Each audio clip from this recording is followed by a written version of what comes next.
In April 1954, the president of Greyhound stood up and announced a new era. Orville Caesar was not a showman. He had come up through engine repair and still talked like a man who had spent most of his life underneath vehicles rather than in front of microphones. But what he was announcing was a spectacle, and Greyhound had committed to it before a single one had carried a paying passenger. 500 buses, $25 million, the first ones assigned to the run between New York and Miami. Before the line finally closed, 1001 would be built. It was the largest bet Greyhound ever placed on a single idea, that Americans still wanted to see their own country through a window they didn't have to sit behind the wheel of. And the bus looked like nothing else on the road. 40 feet of silver riding on 3 axles instead of the usual 2, the driver sunk low into the nose, the passenger deck climbing a full step into the air behind him beneath a long band of tinted glass. From the shoulder of a highway, it read less like a bus than like a railroad observation car that had wandered off the tracks and kept going.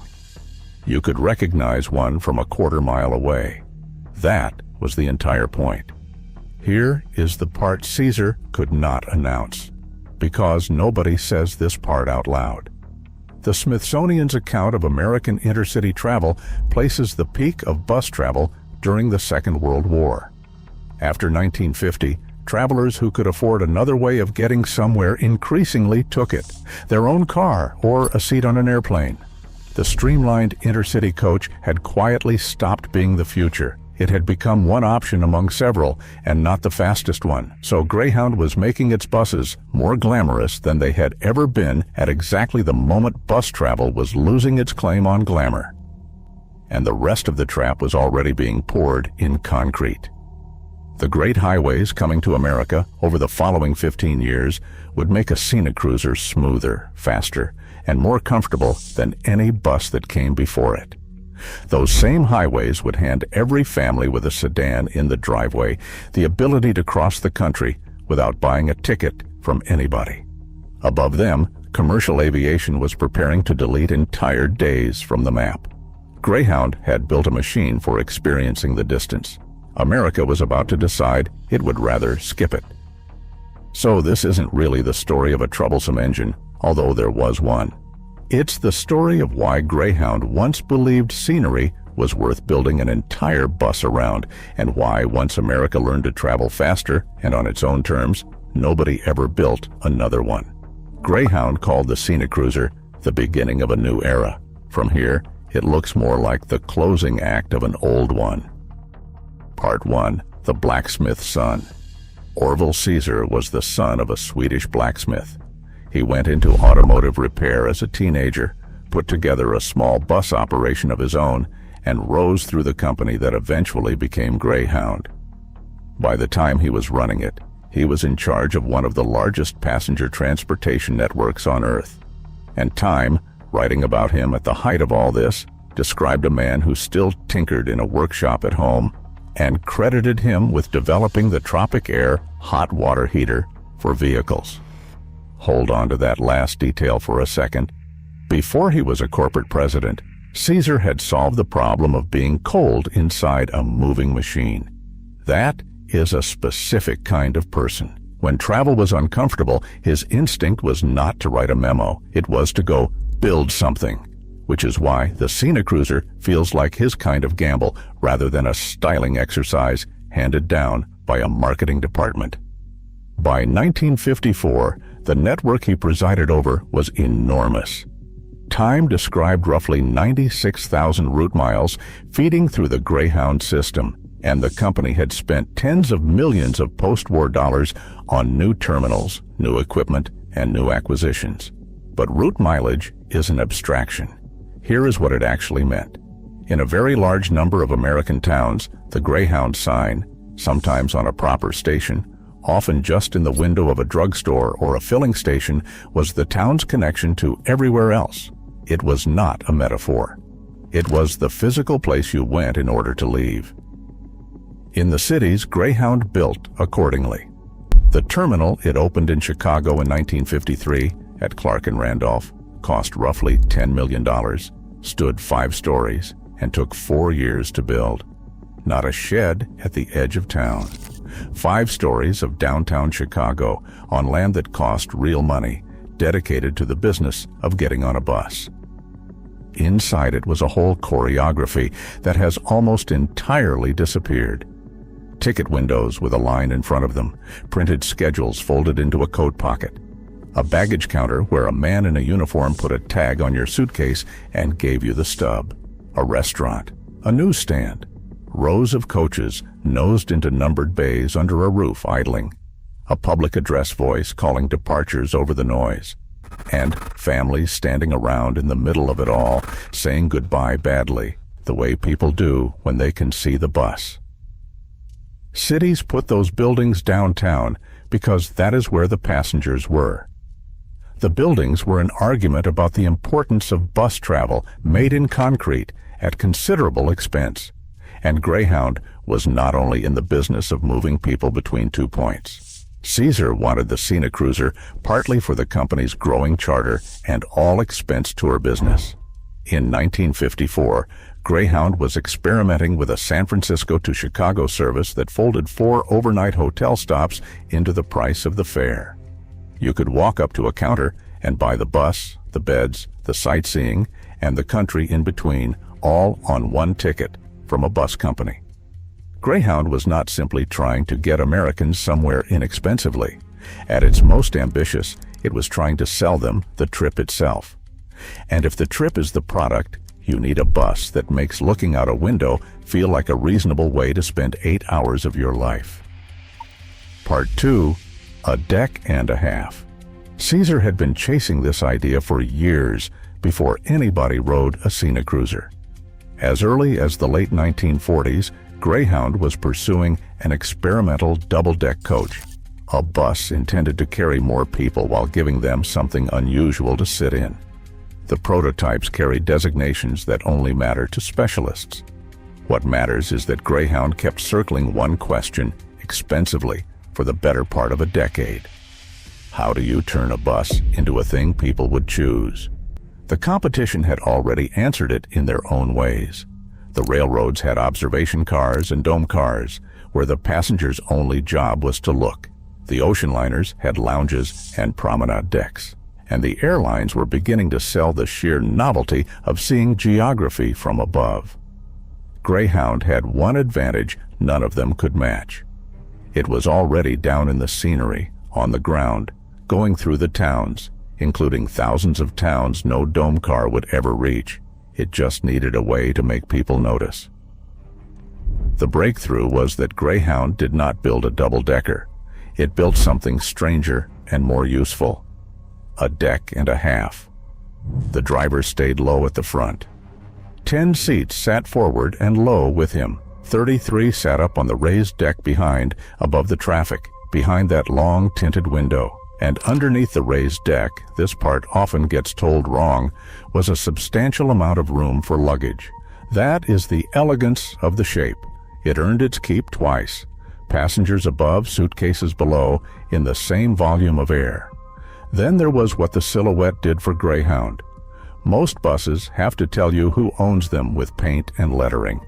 The Scenicruiser told you from its outline, at distance, in silhouette, at dusk, which becomes quietly important much later. When the buses themselves are gone, the shape survives as shorthand for an entire era of American travel.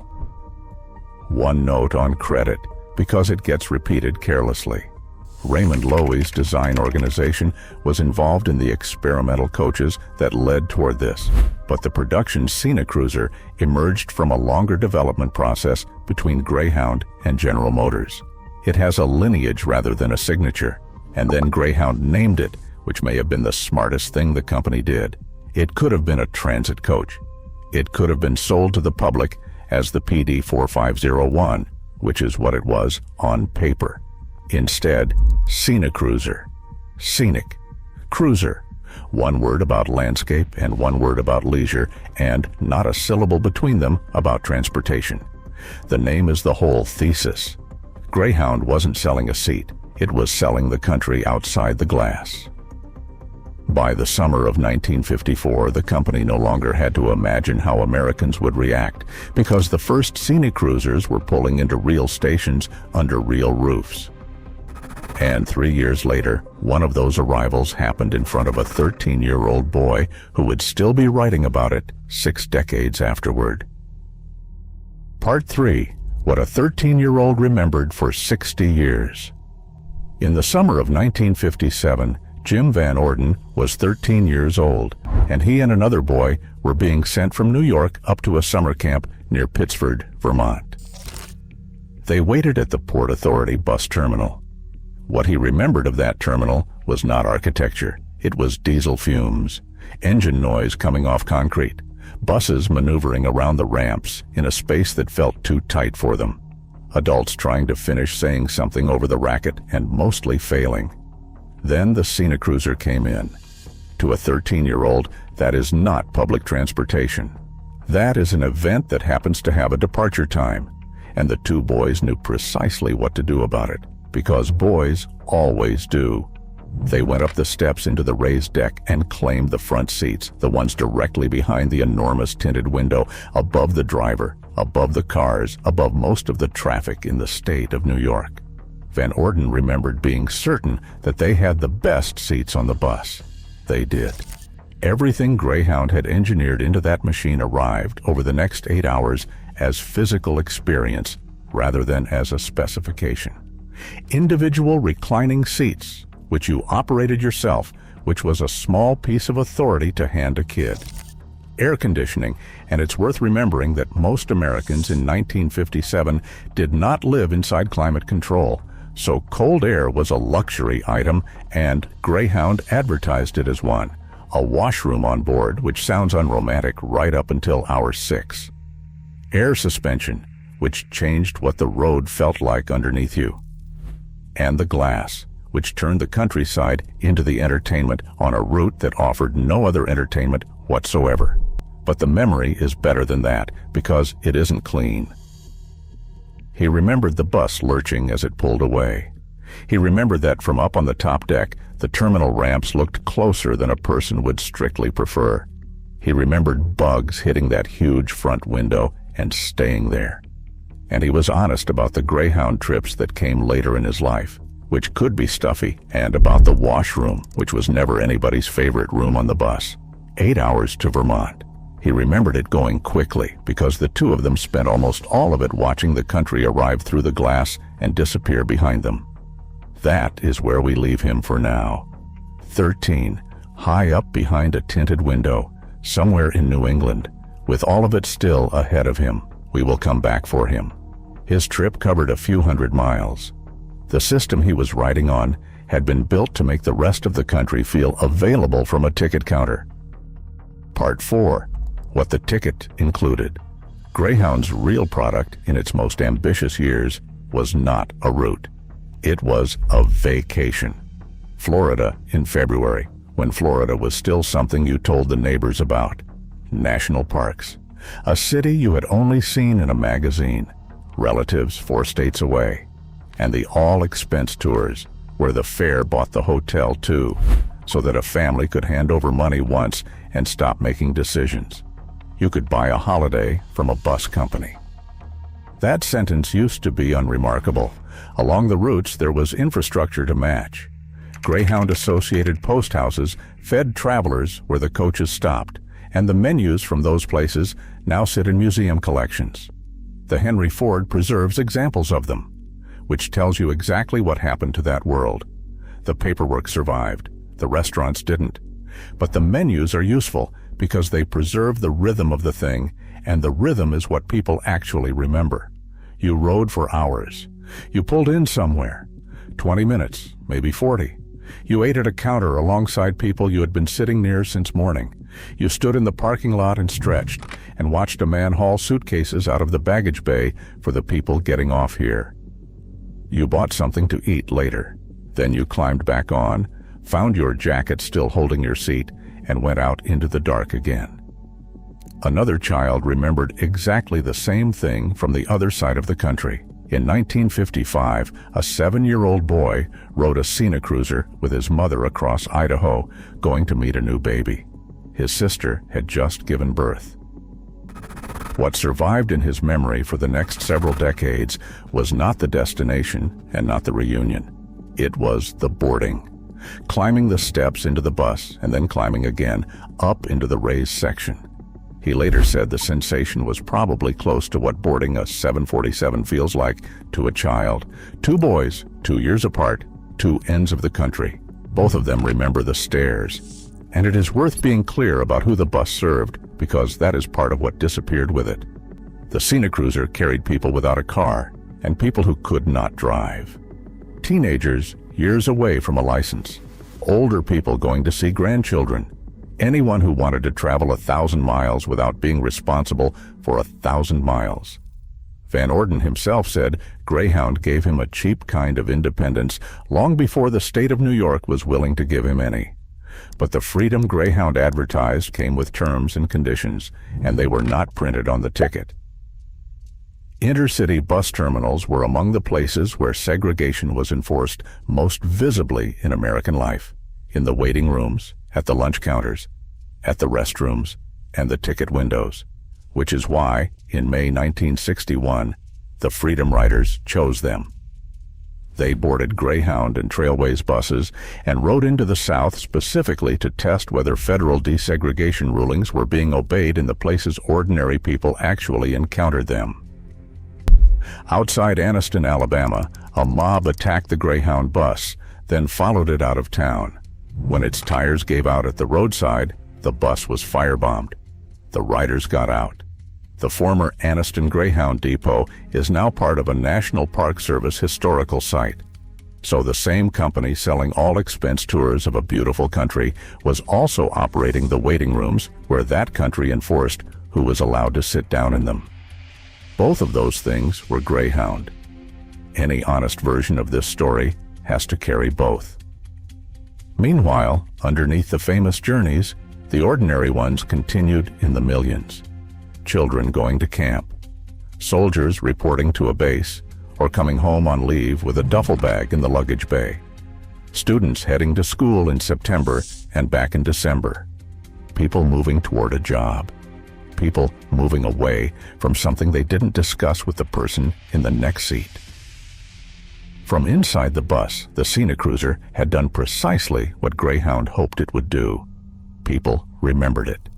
The men who worked underneath it remembered something else entirely. Part 5. What the mechanics said. The problem with the Scenicruiser was at the back, and it began as a timing problem. Greyhound wanted a very large coach. The single engine that would have suited a very large coach, Detroit Diesel's 8571, was not yet available when Greyhound needed it. So the bus went into service with 2 smaller 471 engines, coupled together to do the work of one. That is as far into the machinery as this story needs to go. Because the consequences are not technical. They are human, and they are the kind that show up on a Monday morning. 2 engines instead of 1 means 2 of everything that can go wrong, plus all the additional equipment required to persuade them to cooperate. Drivers noticed. Mechanics noticed considerably more. And over time, cracks began appearing in parts of the body structure, in a bus whose whole reason for existing was the confident, unbroken sweep of its shape. The flagship spent time in the shop. The money Greyhound had spent to be admired started arriving back as work orders. Passengers looked out through the glass and saw the future. Mechanics looked underneath and saw next week. By the beginning of the 1960s, this was no longer a question of whether the Scenicruiser had flaws. Greyhound had close to 1,000 of them, spread across every division of the company, running on the routes it advertised hardest. The obvious response was to cut the losses, retire them early, quietly, and let the whole expensive idea fade out. Greyhound did something considerably more expensive. Part 6, 979. Across 1961 and 1962, the company put 979 surviving Scenicruisers through a comprehensive rebuild. The twin engines came out. A single 8V71 went in, the engine the bus should have had from the beginning, now that it existed. New transmission, structural reinforcement, interiors refurbished. They came back out wearing Super Scenicruiser branding, which is a lot of confidence for a repair job, and in fairness, it was earned. Now notice what did not happen next. The bus did not disappear. Rebuilt Scenicruisers went straight back onto the road and kept working through the 60s into the 70s. The last of them left Greyhound service around 1975, roughly 2 decades after the first ones rolled into New York. So the engine story, which is the story usually told about this bus, actually ends in a victory. A slow, embarrassing, enormously expensive victory, but a victory. Greyhound identified what was wrong with its most famous machine and fixed it across nearly an entire national fleet, which is exactly what makes the rest of this sad. By the time the flagship was finally right, the problem had moved. It was no longer inside the bus. It was out on the road and in the driveways of the people Greyhound needed to sell tickets to. The Scenicruiser had been designed for a better American highway system. America was finally building one. That should have been the best news Greyhound ever received. Part 7. The best news Greyhound ever got. In 1956, Congress authorized the interstate highway system, the largest public works program in the country's history to that point. Tens of thousands of miles of divided high-speed, limited-access road, paid for out of a new trust fund and built over the following decades straight across the map. For a bus company, this was close to a gift from heaven. Smooth pavement, which is what air suspension and a 40-foot body have always wanted. No traffic lights, no town squares, no left turns across oncoming traffic, no crawling down a main street behind a delivery truck at 11 miles an hour. Higher steady speeds, schedules that could be printed and then actually honored. Every single thing the Scenicruiser was good at got better. But Greyhound did not own the road. The same pavement arrived for every family with a car in the driveway, and the car offered something Greyhound could not sell at any price, in any color, with any amount of tinted glass. Control. Leave when you feel like leaving. Stop when somebody needs to. Take the suitcase you didn't want to check, and the cooler and the dog. Pull off for a sign advertising a cave. Sleep at a motel where the car is parked outside the door of the room. Change your mind in Ohio and go somewhere else entirely. No timetable, no terminal, no transfer at 2 in the morning in a city you had no interest in visiting. Picture the arithmetic at a kitchen table in about 1959. 4 tickets to somewhere on someone else's schedule with a connection in the middle of the night, or the sedan sitting outside, already paid for, which will hold whatever gets thrown in the trunk. Gasoline is cheap. The kids can sleep in the back seat. Nobody has to be anywhere at 6:40 a.m. The interstate made that second answer a little easier every year, and then it kept making it easier for 30 years. Which brings us back to the boy in the Port Authority. Jim Van Orden grew up. He married, bought a house, had children. And his own description of what happened to his travel afterward is essentially the transportation history of the United States compressed into one household. Cars took over. Greyhound went from being how he saw the country to something he had not done in decades. He did not reject the bus. He never had a grievance with it. He simply stopped needing it, at roughly the same time that millions of other Americans stopped needing it, and none of them experienced that as a decision. That is how a travel culture ends. Not with a rejection, with a series of perfectly reasonable Tuesdays. Then the other side closed in. The Scenicruiser's genius was making the space between two cities worth looking at. The jet's genius was making that space effectively cease to exist. Chicago to Los Angeles on the ground is a journey with a plot, weather, meals, and strangers in it. In the air, it is a nap and a magazine. So the bus was squeezed from both directions at once. The automobile took freedom. The airplane took time. Greyhound was left competing on price and on reaching the thousands of places airlines were never going to serve. Genuine advantages, both of them, but not the sort you commission a $25 million showpiece to advertise. The numbers, when they finally arrive, are almost anticlimactic. Federal Transportation Research recorded large intercity bus carriers falling from 143 in 1960 to 31 by 1990. By that same year, the automobile accounted for roughly 81% of domestic intercity passenger miles in the United States, air travel around 17%, and the intercity bus a small fraction of what remained. But the chart is not the story. The chart is what's left over after the story has already happened in a few million driveways. And here is the irony that sits underneath all of it. For decades, the bus industry had been among the loudest voices in America asking for better roads, straighter, wider, faster, connected across state lines. America eventually built them at a scale nobody in 1926 or 1946 could have pictured. And then Americans used those roads to go on vacation without the bus. The interstate didn't kill the Scenicruiser. It did something quieter and much more permanent. It turned the Scenicruiser's passengers into drivers. Part 8. The bus nobody stopped to look at. Greyhound's answer to the next 20 years came from a company it already owned. Greyhound Lines of Canada took majority control of motor coach industries in 1948 and full ownership in 1958, after which MCY expanded into United States production, which meant that Greyhound was no longer merely a customer describing what it wanted. It had a manufacturer building coaches directly around how Greyhound actually operated. In 1968, the 40-foot MC7 entered production and became, in practice, the replacement for the PD4501. Greyhound took roughly 1,400 of the more than 2,500 built, the same length as a Scenicruiser.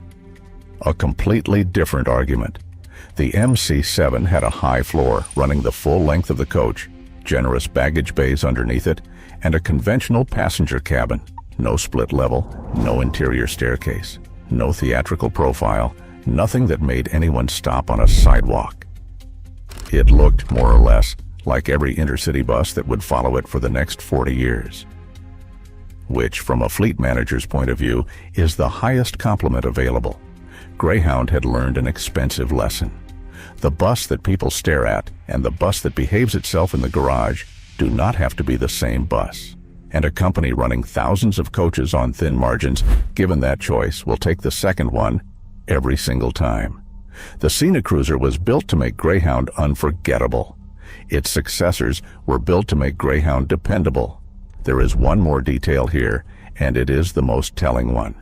Greyhound kept using the Scenicruiser name on later MCY coaches that shared essentially nothing with the original's architecture. The shape was on its way out. The word was too valuable to retire. Greyhound had started selling the memory of the Scenicruiser while the real ones were still on the road. Over the following 20 years, much the same thing happened to everything else. Part 9. The 1150 to Atlanta. The terminals were the first thing to stop making sense. A 5-story downtown bus station is a bet on volume. It only works if enormous numbers of people move through it every day, buying tickets, buying meals, checking bags, waiting on benches. When regular route intercity ridership loses market share decade after decade, that bet gradually becomes an expensive building on expensive land. Which brings us back to Chicago.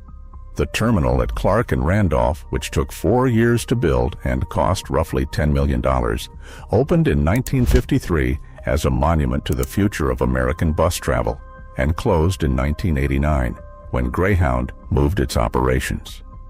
36 years. A clerk who worked those ticket windows on opening day could have been there for the last departure without ever having to retire. And Chicago was not unusual. In Washington, Greyhound's Art Deco terminal on New York Avenue held on until August 3, 1987. The last scheduled arrival was the 1140 in from New York. The last scheduled departure was the 1150 out to Atlanta. Virginia Herbert had worked for Greyhound for 27 years, and she was there to watch the doors close on all of it. The Washington Post sent a reporter to record what was going out of business along with the building. Soldiers who had passed through on Christmas Eve, mothers waiting on benches with children asleep against them, cigarette smoke and diesel hanging in the air together. People stretched out overnight because the connection wasn't until morning and there was nowhere else to be. Then the 1150 pulled out for Atlanta, and that was the end of it. Buildings don't know when an era has ended. The people working inside them do. The same contraction was running through the rest of the network. Federal research on the intercity bus industry describes the pattern plainly.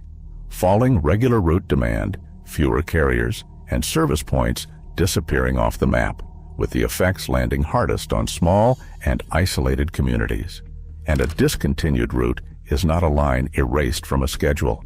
It is a town with nowhere to buy a ticket, no waiting room to sit in when it's 12 degrees outside, and no coach pulling in after dark with its marker lights on and its door hissing open. For a place with no airport and no passenger train, that is the difference between being connected to the country and being somewhere you have to be driven out of. Now, an honest correction, because this is the point where these stories usually overreach. Greyhound did not vanish. Buses did not vanish. Millions of Americans still ride them every year, and for a great many trips, the bus remains the sensible choice. What changed was the position the bus occupied in the American imagination. In 1954, Greyhound could advertise long-distance bus travel as a modern, comfortable, faintly sophisticated way to see your own country, and people believed it because it was true. By the 1980s, the intercity bus was mostly understood as the affordable option, the way you travel when the other ways don't work for you. The Smithsonian's account marks that shift beginning right after 1950 and running for decades. And that, more than any engine, explains the title of this film. When your product's principal advantages are price and reach, you do not commission a vehicle whose greatest talent is making people look at it. Nobody was ever going to build another Scenicruiser because after a certain point, no bus company had a reason to, which makes what happened next fairly difficult to justify on a spreadsheet. Once Greyhound had no further use for these buses, ordinary people started deciding they could not stand to lose all of them. Part 10. 1 share of Greyhound stock. John Webb was the kind of child who liked buses before he could explain why. Relatives would put him aboard one on his own and ask the driver to keep an eye on him, and he would ride off to visit his grandparents, which was a completely normal thing to do with a child in that America, and is now the sort of detail that makes people wince. When he was 10, his grandfather bought him a single share of Greyhound stock, which meant the annual reports started arriving with his name on them, which meant he read them. A 10-year-old following a transportation company's expansion plans the way other kids followed a ball club. Decades later, he bought a 1954 Scenicruiser. Then it took him 17 years to make it whole. Roughly the first decade of that was false starts and dead ends, before he found a restorer named Matt Fail who could actually do the work. The interesting part is not the restoration. It is the inventory of what was missing. 45,000 rivets. The original seats, long gone. Luggage racks that had to be pulled out of a donor bus because there was no other source left on Earth. 19 pieces of curved glass, the windows that were the entire reason the bus existed in the first place, which had to be reproduced from scratch by a fabricator in Mexico, a job that consumed years by itself.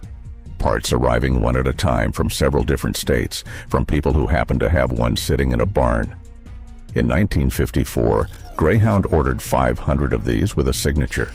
Half a century later, a single window was a multi-year project. That is the real measure of how thoroughly a world can disappear. Not that the buses got rare. Buses always get rare.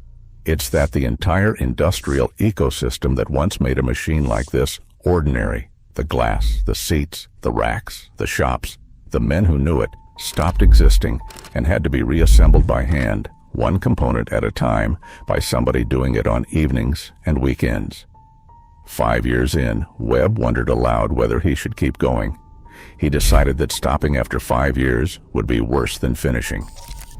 12 years after that, the bus was done and winning awards. Nobody undertakes that because a Scenicruiser is an efficient way to travel. Nobody does it because a 1954 drivetrain compares favorably with a modern coach. They do it because at some point the machine stopped being transportation and turned into a container for something else. And Webb is not the only one. One museum found out exactly what is inside that container the first time it parked a restored Scenicruiser in front of the public. Part 11. What happens when people see one? Scenicruiser number 8005 was delivered new to Pacific Greyhound. After its Greyhound years, it went on to other operators and stayed in commercial service for a long time. The long, unglamorous second life of a used bus, hauling people who had no idea they were riding a piece of American design history. It reached the Pacific Bus Museum in 2003. A restoration followed, measured in years. But the most valuable thing the museum has is not the bus. It's what the museum noticed happening around the bus. When people encounter the Scenicruiser in person, they start telling stories, not asking about the engine, not asking about production numbers, telling the staff where they were going in 1961 and who put them on it and what happened when they got there.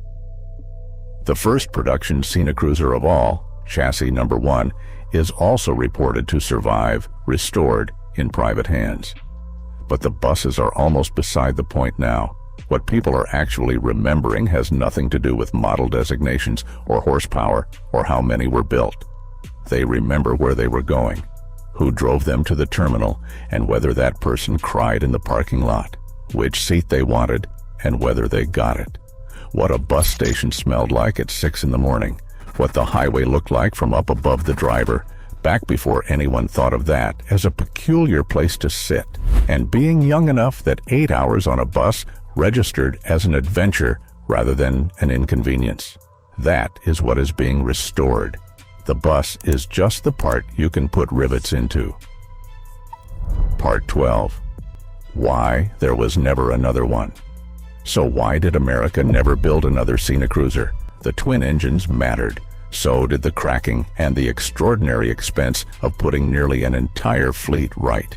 Every manufacturer in the industry was watching that happen, and they all drew the same conclusion, along with a second one, which was that a conventional high-floor coach could move the same passengers and the same luggage without a split level, an interior staircase, or 19 pieces of curved glass. The MC7 settled that argument in 1968, and nobody reopened it. But by fixing those buses and running them for another decade, Greyhound had already proved the more important point. The Scenicruiser itself was survivable. What wasn't survivable was the assumption underneath it. In 1954, the company could still plausibly believe it might win passengers by making the bus itself exciting. By the 1970s, it was fighting the family car for freedom and the airplane for speed on a transportation system that had been rebuilt from the ground up to favor exactly what those two did best. The family car took possession of the American road trip. The jet took the long distances. Greyhound stayed useful and stopped being aspirational, which is a quieter thing to lose and a much harder thing to get back. The Scenicruiser hadn't simply become too complicated. It had become a magnificent solution to a problem America no longer had. Finally, what they're actually saving. Go back to April 1954, and the blacksmith's son, who still tinkered in his workshop at home, standing up to announce a new era on the strength of 500 buses he had not yet received. Then, 1957, and a 13-year-old shoving up a set of steps inside the Port Authority because he wants the seat behind the big window with 8 hours in front of him, and no complaint about that whatsoever, because the 8 hours are part of what he came for. Then everything that arrived afterward in order. The interstates, the sedans filling the driveways, the jets folding the country in half, the theatrical bus giving way to the sensible one, the terminal at Clark and Randolph going dark in 1989, the last Scenicruisers leaving service and being sold off one at a time to churches and school districts and men with an idea. And then, decades later, one of those men spending 17 years, 45,000 rivets, and an unknowable number of phone calls, making exactly one of them whole again, so that strangers can walk up to it in a parking lot and start telling him about their own lives. We travel better now by nearly every measure that can actually be measured. Faster, cheaper, over distance, on our own schedule, in our own company. Very little of what replaced the Scenicruiser was a mistake. But one specific kind of journey became rare. Sitting up above the road, watching one state turn into another through a window the size of a wall, eating wherever the driver decided to stop, talking to strangers because there was nothing else to do for 6 hours, and letting the distance itself count as part of the vacation rather than the price of it. The Scenicruisers people rescue today are not really monuments to a bus. They are monuments to the country people remember watching go by outside its windows.